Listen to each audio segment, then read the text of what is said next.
Brantôme est l'une des ambassadrices de l'histoire de la région. La cité est comme une île cerclée par les eaux de la Dronne.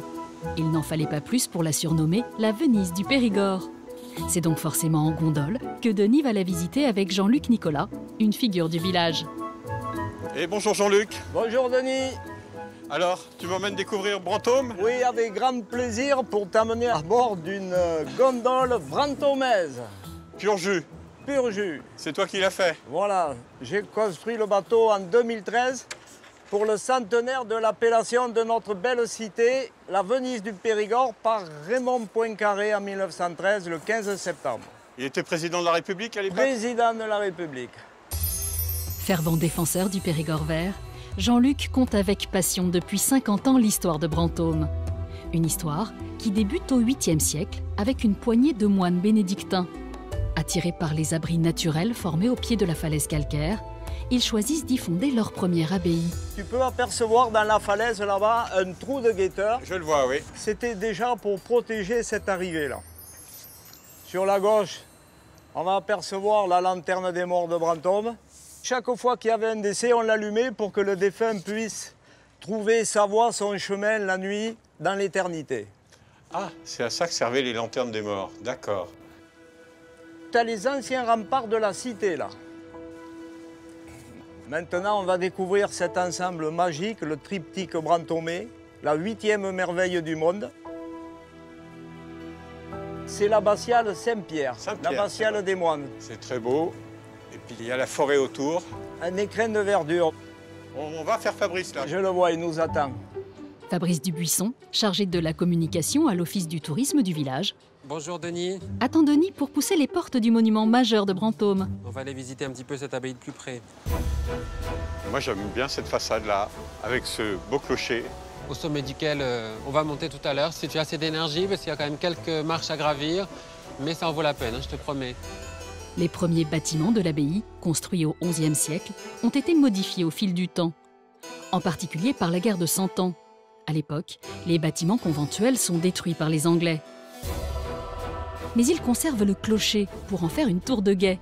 Aujourd'hui, l'édifice intact est considéré comme l'un des plus anciens clochers de France.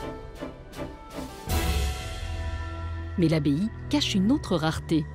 Vestige des premiers moines bénédictins, une dizaine de grottes a été aménagée dans cette falaise. L'une d'elles abrite une mystérieuse chapelle. Regarde. Oui. Le vrai trésor de Brantôme, il est ici, sous nos yeux. C'est une vraie merveille. Sous cet abri, une énigmatique sculpture du XVe siècle dans la roche calcaire. Très vraisemblablement, nous sommes ici devant un bas-relief qui représente le jugement dernier. D'accord, mais... Tu vois ce personnage massif hein, tout en haut de la scène? Oui, on dirait le bon Dieu, quoi. Enfin, il n'a pas une tête de bon Dieu, d'ailleurs. C'est le Christ juge, hein, très vraisemblablement, Ah, si on suit la logique du jugement dernier, qui, à la fin des temps, va juger les âmes des morts et déterminer de leur destination future. Ce sont très vraisemblablement ces âmes des morts, les 4 têtes ici en bas à droite, oui. Les 4 autres ici en bas à gauche. Devant cette scène de 5 mètres de haut, les moines venaient probablement s'isoler pour prier et se recueillir. Donc là, si je touche ce calcaire-là, est-ce que ma journée se passera mieux, que j'aurai des bénédictions et tout ça? Alors ce calcaire ici n'a aucun pouvoir miraculeux attesté, en tous les cas. Par contre, je vais t'amener quelque part et là, tu seras servi. D'accord. Cette fontaine qui est ici, je te laisse t'en approcher, qui est dédiée au saint patron de l'abbaye de Brantôme, que l'on appelle Saint Sicaire. Saint Sicaire. Cette fontaine devrait ses miracles à un enfant. Légende ou vérité historique, en l'an 769, l'empereur Charlemagne aurait rapporté de Bethléem les reliques d'un petit martyr appelé Sicaire, conservé aujourd'hui dans l'abbatiale. Depuis, la fontaine serait, dit-on, guérisseuse. Bon alors, maintenant que j'en ai bu, qu'est-ce qui peut m'arriver? On prête 3 vertus miraculeuses à cette eau de Saint-Sicaire. Première vertu, on raconte que cette eau soigne les maladies infantiles. On dit également que cette eau soigne les maladies de peau et qu'elle est efficace notamment dans les cas de psoriasis et d'eczéma. Bon. Et troisième chose, Ça va pas trop t'intéresser. On prétend qu'elle apporte la fertilité, la fécondité aux femmes qui ne pouvaient pas avoir d'enfants. Bon, pas concerné non plus. Bon. Je n'ai malheureusement aucune preuve scientifique à t'apporter sur cette eau. Si tu constates quelque chose, après ton passage ici à Brantôme, tu me tiens au courant et puis on avertira tout à fait, je te dirai. les autorités compétentes en la matière. D'accord. Lors de votre visite en famille à l'abbaye Saint-Pierre de Brantôme, n'oubliez pas de boire une gorgée de l'eau de la fontaine Saint-Sicaire, juste au cas où.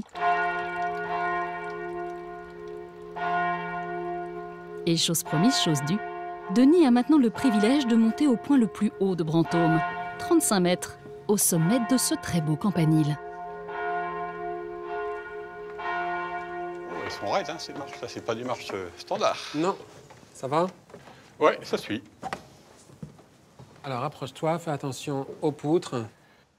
Et là, la plus belle vue sur Brantôme, sur les toits de Brantôme. L'étoile, les plus belles vues du Périgord vert, oui.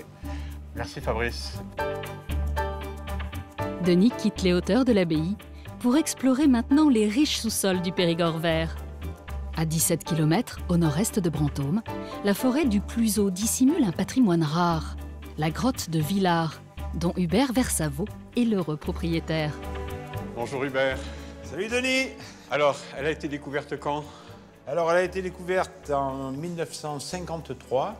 C'est mon grand-père, à l'époque, qui a donné l'autorisation aux spéléologues d'entrer dans un terrier de renard. Et c'est de là que sont parties toutes les explorations et les 13 km qu'on connaît aujourd'hui. 13 km. Mais c'est mon père qui, lui, a eu, je dirais, le culot d'aménager cette grotte. Puisque en 1959, quand il a aménagé la grotte, le tourisme ne représentait rien en Dordogne.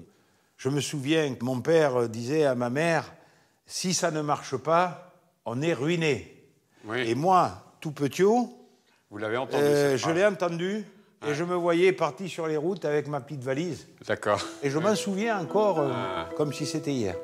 Allez, on y va. Par chance, Hubert n'a pas eu à faire sa valise. L'ouverture de la grotte au public a été une réussite quasi immédiate. Près de 60 ans plus tard, le tourisme est même devenu la première industrie du département. Chaque année, environ 55 000 personnes viennent admirer ce décor somptueux, où les fines stalactites se mêlent aux coulées de calcite et aux draperies translucides.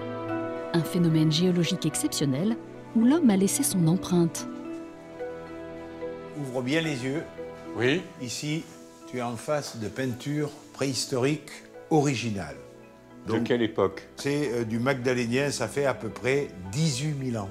18 000 ans. Il y a 18 000 ans que les hommes préhistoriques étaient ici, à l'endroit où nous sommes, et ils nous ont peint ces chevaux, ici. Oui. Tu vois, regarde, en voilà un. Alors parfois, tu vois, on a des traits qui sont un peu estompés. Oui. On les voit en fait par transparence, sous une couche de calcaire. Donc les peintures vont s'effacer. Elles s'effaceront, mais dans quelques temps. C'est à l'échelle géologique. Hein. Quelques milliers d'années. Quelques dizaines de milliers d'années où on les verra encore. C'est à peu près certain. Alors tu vois, tu as vu tout ça, oui. Mais ce n'est pas notre seul trésor. Parmi la soixantaine de peintures originales de Villars, l'une d'elles met en scène un homme face à un bison, une exception dans l'art pariétal. Si tu veux, je vais commencer ici par l'homme. On est bien d'accord, il est représenté de profil. Voici sa tête ici. Il a ici le ventre, les fesses. Ah, d'accord. Tu le vois bien là? Maintenant je comprends, oui. Et il a les jambes légèrement fléchies. Oui. Voilà. Et donc les bras tendus ici. Oui. Hein. Et il fait face à ce bison, avec ici les cornes, tu vois, la tête ici baissée, les deux pattes avant écartées, tu vois, oui. La ligne du ventre, la queue, oui. Tu vois la queue là, une trompette là, voilà. Voilà, la ligne du dos et la bosse. Du bison. Alors donc c'est quelque chose d'extrêmement rare, puisque dans l'art préhistorique, il n'en existe que deux, c'est une à Lascaux, une à Villars. Autre exception, Villars est aussi le plus grand réseau souterrain du Périgord. Sur les 13 km explorés, seuls 600 mètres de galeries sont ouvertes au public. Maintenant, on y va. Je te suis, hein. À nous les ténèbres. Hubert espère bien agrandir son site, Avec Denis, il part en mission d'exploration dans les entrailles de la grotte. Fais attention, surtout, tu assures bien tes prises. Bon, Une opération plutôt périlleuse. Oui. je me mets sur les fesses alors carrément. Oh, ben je crois, oui. Je t'avais dit, hein. Voilà. Si on part du principe que ça fait à peu près 0,1 à 0,3 mm par an, eh bien, imagine-toi l'âge de ces concrétions. Et là, juste en face de cette stalactite là-haut, Oui. eh bien, il y a la stalagmite. Et lorsque la stalactite et la stalagmite se rejoignent, on appelle ça une colonne. Donc, quand tu reviendras dans plusieurs siècles, Oui. eh bien, tu vois, ici, ces deux se seront rejointes, là. Pour le moment, j'ai les pieds un peu scotchés. Là. Et je sens que je vais laisser mes chaussures pour les archéologues des siècles suivants. Non. Bon, on va essayer de te sortir de là, quand même, hein. Ouais. Tu fais attention, c'est super glissant, là. Ça marche. Tant bien que mal, Denis parviendra à quitter la grotte de Villars pour nous conduire 40 km plus loin. Dans la partie orientale de la région, au cœur d'un paysage vallonné, se cache l'édifice le plus emblématique du Périgord vert. Le château de Jumillac a des allures de conte de fées. Dans cette ancienne forteresse médiévale, remaniée au fil des siècles, Denis va aller de surprise en surprise. Derrière le schiste et l'ardoise se cache un secret que le propriétaire des lieux a découvert après de longues années de recherche. Bonjour. Bonjour Denis. Quel beau château. Architecture étonnante. Oui. Il est dans l'état, depuis le XIIe siècle pour le vieux château jusqu'au XVIIe pour les ailes. C'est à vous depuis longtemps? Et il se trouve en fait que c'est dans la famille depuis 1579. C'est-à-dire l'année où mon ancêtre direct, Antoine Chapelle, épouse l'héritière des terres de Jumillac. D'accord. Alors Antoine Chapelle, il avait quelque chose de tout à fait étonnant. Oui. Il trempait dans ce qui était une science un peu particulière à l'époque, c'est-à-dire l'alchimie. D'après Henri de la Tour du Pin, son château regorgerait d'indices sur les secrets de la pierre philosophale. Sur le toit hérissé de figures allégoriques, trônent des chardons, emblèmes des alchimistes. À l'intérieur, parmi les somptueux salons, 2 pièces mystérieuses révéleraient l'étrange quête que son ancêtre menait au XVIe siècle. On rentre ici donc dans un des bâtiments les plus anciens du château. On a d'ailleurs au sol son pavage, qui est le pavage d'origine, un peu rustique, mais cela s'explique puisque nous sommes dans la salle basse et qui est une salle à vivre. Une salle à vivre où tout le monde est accueilli. Alors, le pèlerin, le visiteur qui demandait l'hospitalité, était reçu ici. Mais la particularité de la pièce, c'est que justement, la personne qui était un peu initiée pouvait y découvrir un message. Un message caché dans la cheminée. La plaque prouverait qu'Antoine Chapelle a su réunir les 3 ingrédients nécessaires à la fabrication de cette pierre, capable de transformer le plomb en or, mais aussi d'offrir la vie éternelle. Une mystérieuse recette qui demanderait de chauffer 3 fois les composants et 30 années de recherche. On a une croix qui traverse un triangle et qui a sa propre signification alchimique. C'est-à-dire que la croix, pour les alchimistes, même dans la religion, c'est un symbole de purification. Oui. Alors, le pied de la croix ayant traversé ce triangle, Oui. eh bien, la personne, le visiteur qui était ici et qui voyait cela, était en mesure de découvrir eh bien, que Antoine Chapelle était déjà arrivé à la 2e phase de chauffe. Comme Denis aujourd'hui, le visiteur était ensuite conduit par le comte de Jumillac dans ce qui était autrefois un laboratoire secret. Donc, Denis, nous arrivons maintenant justement dans l'antre de l'alchimiste, ce qui est connu comme étant la chambre de la fileuse. Cette chambre a une particularité, c'est qu'elle a été entièrement couverte de fresques et lors de sa restauration, on a pu sauvegarder certaines d'entre elles et en particulier celle-ci. Sur cette fresque un peu naïve, il ne fait aucun doute à Henri de la Tour du Pin que la suite du message de son ancêtre est dessinée ici. Pour la genèse de la pierre. À côté d'un canard jaune et d'un lion qui ressemble à un chien, se trouve une croix jaune. Attention, non initiés, soyez attentifs. Donc, du sommet de la croix, on voit descendre ici un ray de lumière, un autre symétrique plus visible à droite, et si on trace une horizontale entre les deux, eh bien, on obtient un triangle. Quand la croisée de la croix est au centre du triangle, on a la symbolique de la 3e phase de chauffe, la preuve que Antoine Chapelle, mon ancêtre, a trouvé la pierre philosophale. Et il ne vous l'a pas transmis? Il ne me l'a pas transmise, et puis je ne vous dirai pas si je l'ai trouvée ou pas. Ça fait partie des mystères alchimiques.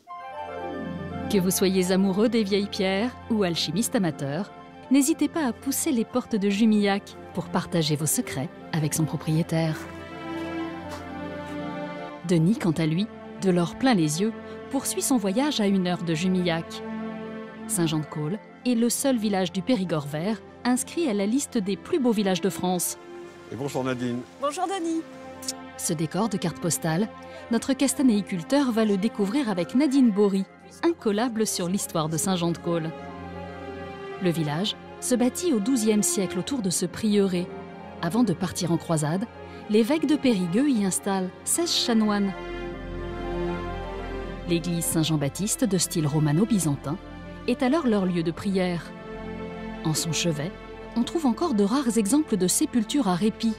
Seuls 277 seraient encore visibles dans toute la France.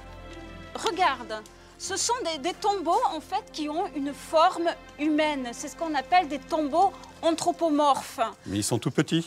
Tout à fait. Au Moyen-Âge, la mortalité infantile était très importante, donc c'était destiné à ces enfants qui étaient morts-nés ou morts en bas âge et qui n'avaient pas eu le temps d'être baptisés.